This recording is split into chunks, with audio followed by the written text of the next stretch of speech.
¿Qué tal? Pues vamos a comenzar con algo de historia de lo que fue mi abuelo. Algo poco de lo que yo me pueda acordar. Realmente yo no lo conocí. Bueno, sí lo conocí cuando tenía 2 años, él falleció. Todo el mundo me dice que sí llegué a conocerlo, pero realmente yo no me acuerdo nada de él. Pero he oído tantas cosas que sí me gustaría mucho platicárselas.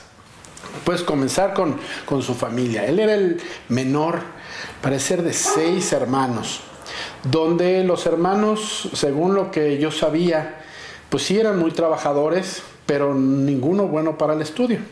El hermano mayor de mi abuelo, que se llamaba Jacinto, él fue director de aduanas de México, y él decide, junto con sus hermanos, de apoyar al hermano más pequeño, porque era el que más inteligente y el que le gustaba más la escuela.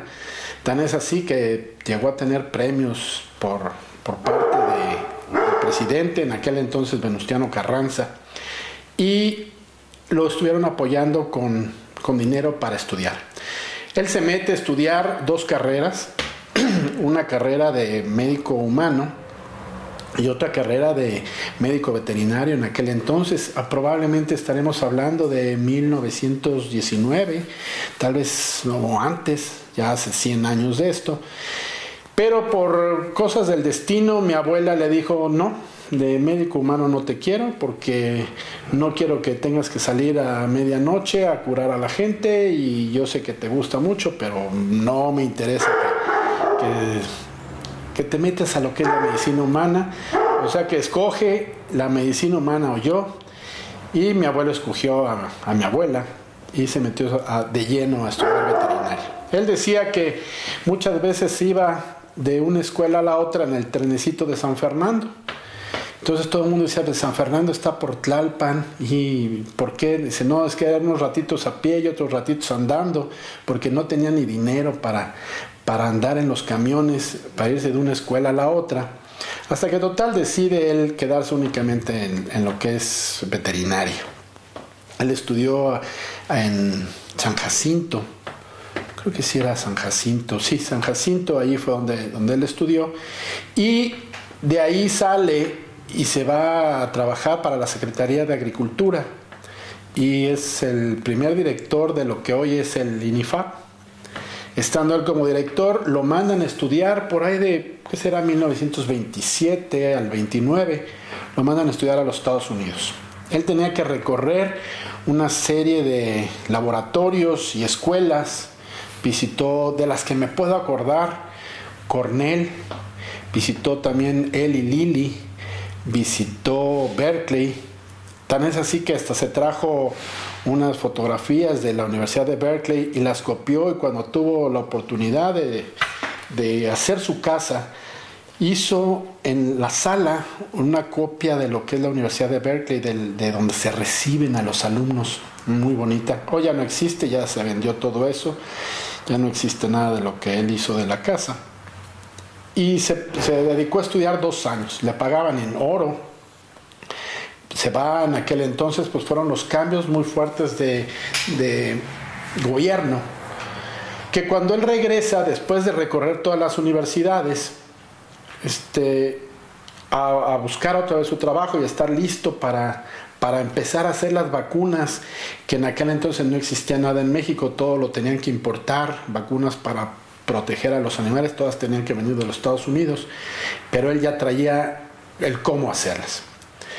Se encuentra con que el puesto que él tenía en el gobierno ya no existía, ya lo habían quitado, ya no existía y ya no tenía el puesto. Él seguía siendo maestro en la escuela de veterinaria, y ahí no recuerdo el nombre de un japonés, no me acuerdo bien, que creo que uno de sus nietos o sus hijos estudió con mi hermana. Fue el que le dijo: bueno, ¿qué fuiste a Estados Unidos? No, pues fui a aprender a hacer vacunas. Pues hazlas. Lo difícil no es hacerlas, sino traer el conocimiento para poder crearlas. Y así fue como empezó los laboratorios Escalona. En aquel entonces, probablemente estaremos hablando de 1929, 1930. No existían todavía los permisos en el gobierno porque no había ningún laboratorio. O sea que al crearse Laboratorios Escalona fue el primer laboratorio en México y en Latinoamérica. Ya estamos hablando de más de 80 años. Pero no fue sino hasta 1935, que por ahí tengo el papel, ya unas copias muy copiadas, porque ya casi ni se ve, pero les dan el permiso ya oficial el 27 de julio de 1935, que ya puede trabajar o puede abrir o no sé, hacer algo como Laboratorios Escalona. Y así es como comienza. Mi abuelo comienza con unos socios. Estos socios, a final de cuentas, al final le pagaron mal, le robaron las patentes, pero ese ya no es tema que yo me corresponda hablar de estos doctores, que a final de cuentas sí los metió a la cárcel por haberle robado las patentes, de haberlos ayudado, y ellos pues pagaron de cierta manera, de cierta forma. Y empezó a trabajar el laboratorio desde 1935 oficialmente, aunque vemos algunas pues propaganda que hoy me estaban enseñando de 1929, 1930. Tengo algunos papeles donde él en 1934, 1935 está solicitando los permisos en la Secretaría de Agricultura y Fomento, así se llamaba antiguamente, para que pudiera él fabricar o producir vacunas. Estas vacunas pues fueron desde vacunas para perros, vacunas para aves, cerdos, caballos, burros, vacas, ovejas, y pues a todas las especies, se puede decir, empezaban a manejar. Pocas eran las sustancias que manejó como farmacéuticas. Sí hubo alguno que otro linimento, ungüentos que se manejaron en aquel entonces. Hoy por hoy seguimos todavía produciendo algunos medicamentos de este tipo. Realmente no se venden como se debería de ofrecer, porque nuestro fuerte han sido los biológicos y biológicos bacterianos. Fueron lo que más nos hemos especializado, tanto en lo que es Clostridium o Pasteurelas o Mangemias, son lo que hemos manejado. Ya no nos metemos a todo lo que ellos hacían antiguamente. El laboratorio en aquel entonces se construyó en 2 pisos.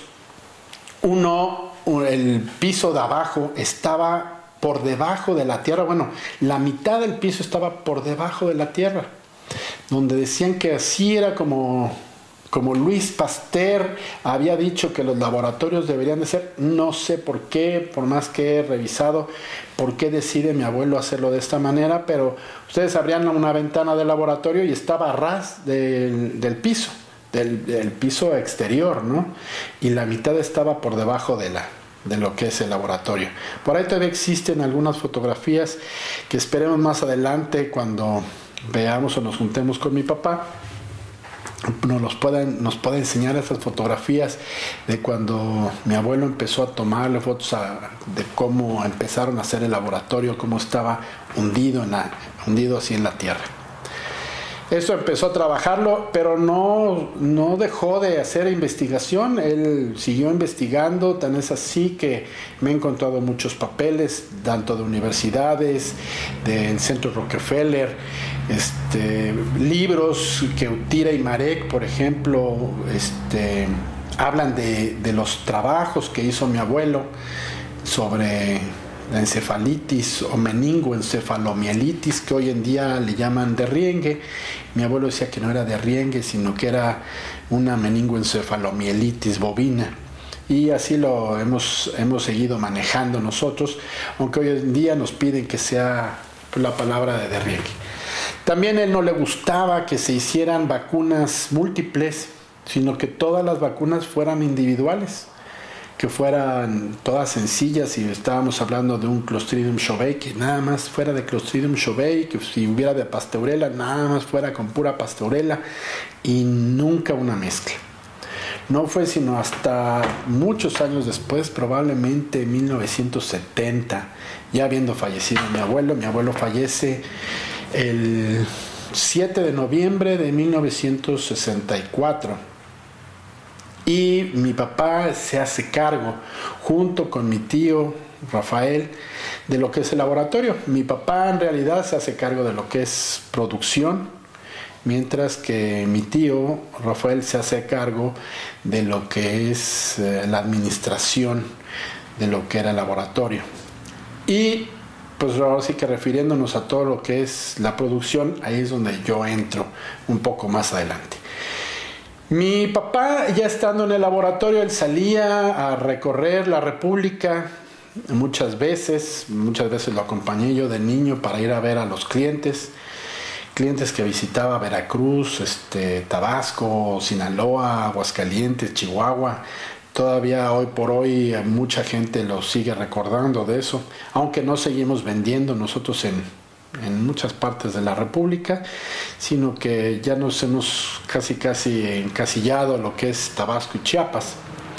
En ciertas zonas como Nayarit, Aguascalientes, Zacatecas, seguimos todavía vendiendo algo de los Altos de Jalisco. Nos siguen comprando gente que nos conoce y que le gustan nuestros productos y que se han dado cuenta que funcionan hoy, siguen funcionando como de aquel entonces, ¿no? Ya cumplimos más de 80 años con esto. Pero en un viaje, dice mi papá, que iba recorriendo en la carretera, iba a ir a ver a un doctor a Mazatlán. No me acuerdo ahorita el nombre, a ver si más al rato me puedo acordar cómo se apellida este doctor. Iba a verlo para ver qué pasaba, que por qué tenía ya tiempo de no pedirnos. Cuando se da cuenta mi papá que andaban componiendo la carretera, y del otro lado de la carretera, en aquel entonces eran carreteras de ida y vuelta, iba pasando el doctor en sentido contrario. Entonces mi papá, no, pues lo tengo que alcanzar. Se regresa mi papá, lo alcanza y le dice que por favor se detenga. Se detiene este doctor y empiezan a platicar refiriéndose a lo que es la parte veterinaria, hasta que llega un momento donde se ríe mi papá, y en ese momento dice el doctor: ya sé quién eres, por fin ya sé quién eres Escalona. Ya que la risa de los doctores Escalona es muy clásica, y que mi papá la tenía igual que la de mi abuelo.